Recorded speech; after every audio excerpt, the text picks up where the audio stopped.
Playing favorites with your child is always frowned upon in this subreddit. Is it right to reward one child over another for working harder? Can you blame OP for their actions in this first story? Let's talk about it. G'day there guys, it's your main man Markee and welcome back to another episode of r/AmITheA. Now, if you love today's bloody good content, I want you to sit back, relax, chuck a prawn on that Barbie, and enjoy today's bloody contentious stories. Let's go. Am I the a-hole for not paying for my daughter's backpacking trip? So my husband and I are in our late 40s, and we have a 21-year-old daughter and a 23-year-old son. Our agreement with them has always been that they can focus on their studies until they finish college. We don't charge them for food or tuition, as college is affordable here. But we only give them a set amount of fun money, and if they want more than that, they have to work. When my son was 17, he had a minor run-in with the law. It wasn't anything big, but it still required a couple consultations with a lawyer, and we told him that he'd have to pay us back the money we'd spent on that by working while the school was out. We got him a job at a relative's shop, and he worked there all summer. Fortunately, things got much better with him after that. Still, the following summer, he told us that he would like to work again in order to save money to go backpacking after finishing university. He worked with our relative every summer through college and saved the money for the trip. On his last day of university, we told him that since he had been working for it and had been responsible enough with his money to save it, we would pay for the trip and let him keep the money that he'd saved for the future. Now, my daughter has never wanted to work. She's always been a good kid and has never given us any trouble, but she decided that she didn't need more fun money than what we already give her, and therefore has never worked. The issue is that she's graduating college this year and has recently sat down with us to talk about her backpacking trip. Apparently she was under the impression that, since we had paid for her brother to go backpacking, we would do the same for her. We have never told her this.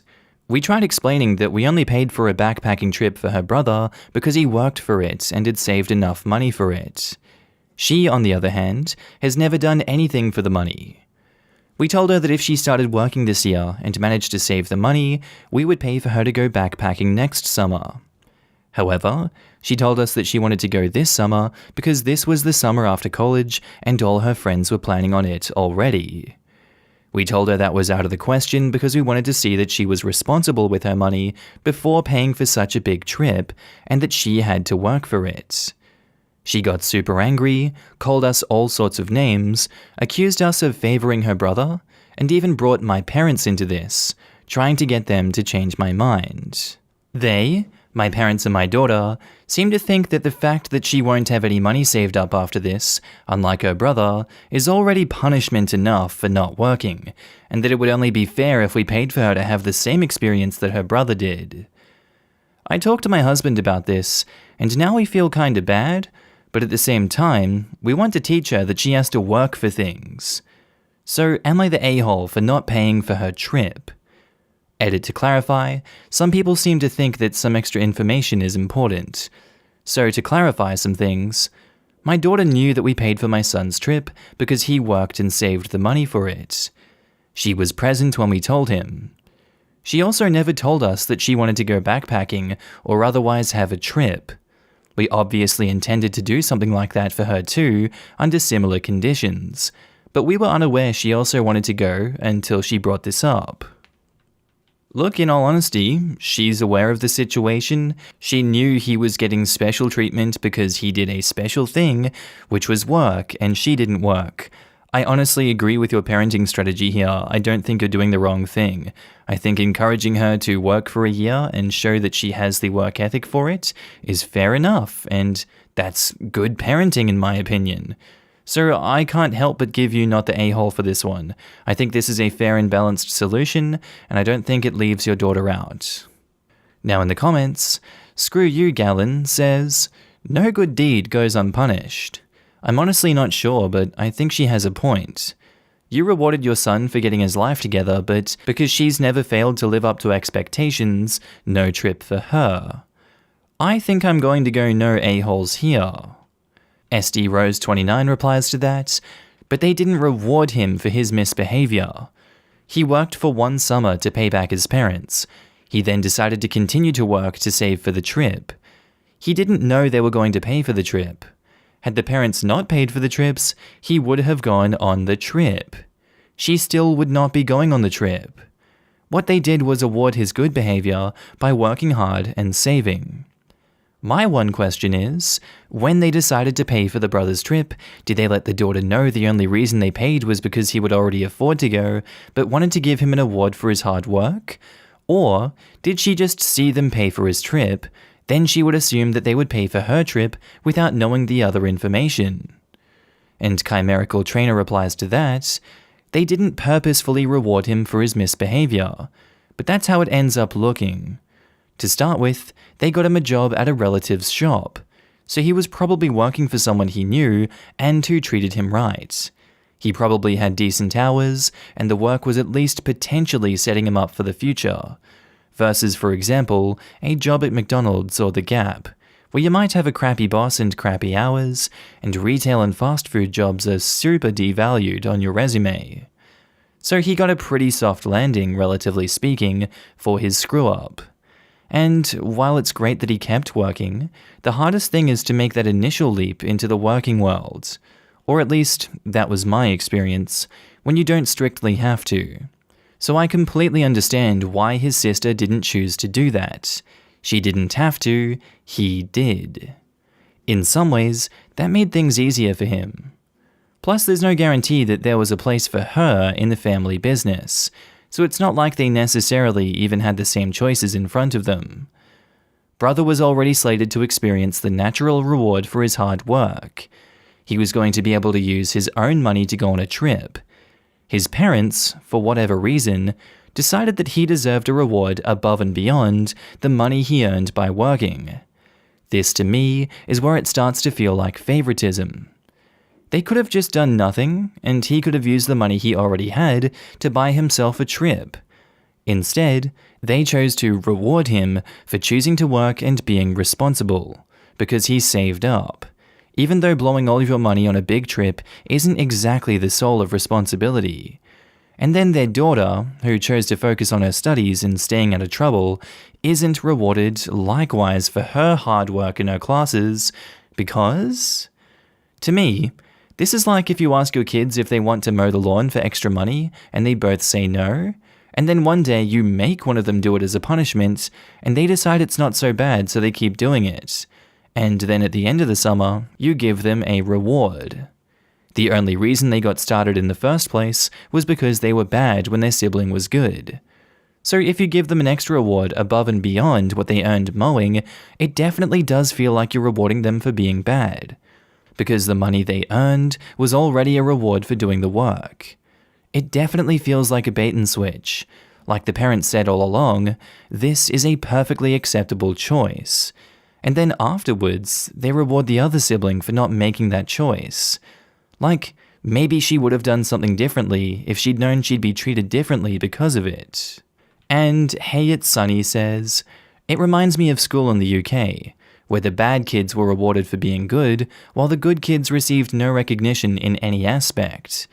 That being said, I'm not suggesting your son is bad or didn't deserve recognition for getting where he is, but you never suggested to your daughter she could do the same. I'm going to say no a-holes here, but I understand your daughter's frustration completely. Edit. I realize you suggested she go next year, but if her friends are planning to go this year, it's still not very fair in my opinion. Our next post is by user Fruit and Boot, titled, Am I the a-hole for yelling at my neighbor after she saw me braless on my private porch? So I lived in a neighborhood that's managed all by the same hedge trimming company. We all pay into this service and have the hedges trimmed a couple times a month. I was on my private ground level patio, laying on the outdoor furniture because it's sweltering outside, and I'm nearly 32 weeks pregnant. My patio is covered by cedar fencing, so you can't see if someone's outside just by looking. My neighbors come by with her brat of a kid and lifts herself as high as she can to peer over my fence as I'm relaxing. She asks me if the hedge trimmer guy had been by yet, as her house wasn't done. Now clearly, my hedges have not been trimmed yet, as they don't look like they do when they're done. I told her no, and we had a short conversation. In the meantime, her kid is tearing through my garden and complaining the whole time. Before she leaves, she tells me to please put a bra on while I'm outside of the house. Now, I'm 32 weeks pregnant, sore, annoyed, and now very angry. She came over to peer into my private patio and then gets pissed off at me for being indecent by not wearing a bra under my shirt?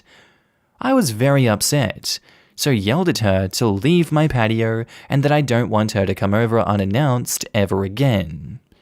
She was pissed off at me for my reaction in front of her child, but I feel like it was justified, as she had no right to come and tell me what I can and can't wear, especially in a private area that she barged into. I'm not a confrontational person at all, but this was the last straw. I'm tired of people telling me what I can and can't do when pregnant. My husband thinks that I just should have ignored her and not gotten so upset, but I'm just so frustrated that anyone would think it's okay to do that. Am I really an a-hole? I mean, I can understand you yelled and you lost your temper at this woman, and in the heat of the moment you're like, am I the problem? Should I have reacted that way? Should I have just let it go? And I don't think you should have. I think you reacted accordingly. She shouldn't have been as disrespectful as she should, knowing the hedges weren't trimmed. Like, this is such a stupid problem to be arguing over, and yet she comes and shames you for not having a bra under your shirt? That is just really dumb. What is her problem? So no, absolutely not the a-hole for that. What's her problem? She needs to get a grip and understand not to be rude to people. Not the a-hole OP. Now in the comments, Robo Klaus says, absolutely not the a-hole. Your neighbor comes over unannounced and you're trying to relax. You are not even topless, just braless. Your neighbor can stuff it. Not the a-hole. Not only that, but to tell you to wear a bra in the first place. It is none of her business. Free the nip. From a braless and proud lady for 6 years? If you want to wear a bra, fine. Do you. But they cause more problems than they fix, in my opinion. She could be out in her backyard stark naked, and the neighbor is still in the wrong as far as I'm concerned. We shouldn't even be discussing what OP was wearing in this situation, because it doesn't matter. The point is, the neighbor had no business coming into OP's yard and bossing her around.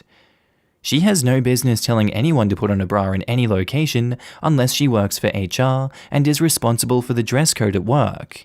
It is just no one else's business whether or not a bra is worn. Not the a-hole. Bras are not required. Breasts are not inherently sexual. People who only see them that way need to work that crap out in therapy and leave women who don't want to wear a bra alone. This goes double, of course, when you're on your own property. Seriously, OP wouldn't even be the a-hole if she went out to the store braless. If quarantine had taught me anything, it's that bras suck. My mum was recently shocked to find out I don't wear a bra when I'm teleworking, and honestly, it's the one thing I will definitely hate returning to the office. And our next post is by user Zero Gravity Zero Respect, titled, Am I the a-hole for no longer letting my mother-in-law watch my daughter after she kept throwing away the food I sent? So I'm a widower, and I have a 6-year-old daughter who is a very picky eater, and got worse after her mother's passing. She loved her mother's cooking and refused to eat anything that isn't made by her mother. So I decided to learn to cook her favorite meals that my wife used to cook, and my daughter has been loving my version of her mother's cooking. I recently started working a new job, and my mother-in-law started watching my daughter 3 days a week. I have my sister helping, so I'm doing good. I prepare meals for my daughter to take with her to her grandparents' house, so my mother-in-law won't have to worry about what my daughter can and cannot eat. My mother-in-law complained about the meals that I send, and said I needed to encourage my daughter to eat from a variety of dishes. I already explained how my daughter is when it comes to food, and that I'm already learning new dishes every week so it's not repetitive. So last week, I discovered that my daughter has been eating only snacks for days at her grandparents' house. She told me this and I was confused. I asked about the meals I send with her, and she says her grandma would take them from her hands once I leave, throw them in the trash can, and then tell her to eat the dishes she makes. My daughter refused and has only been eating snacks at that house. I was enraged and I confronted my mother-in-law, and she said that she didn't find that me sending meals with my daughter was the right thing to do, and wanted her granddaughter to eat her cooking, and was upset that she refused. She said that it's my fault her granddaughter doesn't want to eat certain foods, and that I was spoiling her rotten with this behavior. So then I mentioned to her that the meals she threw away were my wife's recipes, and that I struggle so hard to provide those meals, as well as taking time to learn to cook them. She stated that I wasn't doing a good job parenting and needed to get a grip because she's feeling concerned about how spoiled my daughter is being because of me. I eventually told her I won't let her watch my daughter from now on, and I decided to ask my sister for help. My father and sister-in-law kept calling me cruel for not letting them see their granddaughter, and my father-in-law said that I overreacted, and then he promised to convince his wife to let my daughter eat what she wants as long as she visits. But I refuse to discuss it because right now I really don't take what they say at face value. OP has offered the following explanation for why they think they might be the a-hole. I could be the a-hole for no longer bringing my daughter over to her grandparents' house, and I think that it was an overreaction. Look, fair enough if you think it was an overreaction. You're the one in this situation and having to deal with the consequences. That is absolutely understandable, but from an outsider's perspective, morally, I put you in the right here. You're just trying to do right by your daughter, you're trying to keep your daughter fed, you're trying to, bridge that gap between her eating and being comfortable and her trying new foods and getting a variety into her life. I don't think these in-laws are completely copying onto the fact that this kid is still dealing with grief. This kid is still traumatized by the loss of their mother. This is going to take a while for them to fix this. And by trying to force her into eating foods that she doesn't want to eat, it's just going to make the problems worse. I can't believe that human beings are this devoid of empathy and understanding of traumas. That it just baffles me. It genuinely does baffle me, and I'm so sad that it exists. And that this guilt and whatever they're doing to OP is being passed on to them, and they're having to second guess themselves. That's just a shitty situation all in all.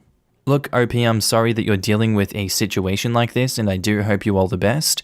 I think, personally, my opinion is that you keep her away from them for a bit until they learn their place, and they understand that they're no longer to be continuing these attitudes, or they're going to lose connection with her indefinitely, and you should be serious about that. So yeah, not the a-hole. Now in the comments, AmITheA9 says, not the a-hole. You don't fix picky eating by letting a child go hungry. Yup, that's how you get some seriously disordered eating and control issues. I used to sit at the dinner table for hours refusing to eat or throw up if I was forced. Yes, one forced dinner feeding with corn casserole 50 years ago, and I still get nauseated when I think about it. I think that's part of why I have an issue with some textures to this day. Oh, and not the a-hole. Not the a-hole. I'm so confused why she would throw perfectly good meals away, especially that they also have sentimental value for your daughter too. It's very nice of you that you actually put time and effort to learn these recipes from your late wife. I'm also baffled that they're okay with letting the kid eat snacks, but not actual meals. They're the ones doing a bad job, not you. You have every right to stop making them babysit her. And OP replies, my in-laws are blaming me for my daughter's behavior, saying I'm the reason she's refusing to eat anything that her grandma cooks, and also said that it's my fault my daughter only ate snacks at their house. Although they keep giving her the snacks, but they say they couldn't let her be hungry, which she shouldn't because I already send meals with her to eat and to spare my in-laws the trouble. But my mother-in-law thinks that I'm doing everything wrong, and that this is the result of my poor parenting. But your daughter is still very young and trying to see her boundaries. On top of that, she lost her mother, and I can't imagine the toll it's taken on her so young self. You are not the reason she refuses to eat what Granny cooks. If they are so concerned she shouldn't go hungry, then instead of giving her snacks, they should have let her eat her meals packed by you and there wouldn't be any issues. They're just trying to blame their own bitterness on you. I think it almost would have been sweet if mother-in-law had put the food in the fridge as a backup if and when OP's daughter wouldn't eat her cooking. So she was still trying new food or whatever mother-in-law's motive was, but just throwing away good food that she would have eaten was pretty daft on the mother-in-law's part. Please note, this is pure speculation. I wonder if there are some underlying and unspoken issues the mother-in-law has with OP. I've heard of parents of the deceased harboring resentments to the spouse or blaming them, and suddenly there is nothing the spouse can do right. They become very, my way is the only right way, and if you disagree, you're out of line and a horrible person. Again, this is pure speculation. I'm so glad someone else said this because usually I hate it when people go to extremes, but I'm getting serious desire to prove incompetent parenting vibes from grandma. And mother-in-law did lose her daughter. She must be working through some grief too, but that's not an excuse to starve your grandchild. I think a person who's willing to harm their grandchild to upset their child's spouse shouldn't be around the grandchild without express permission from said grandchild, every single time.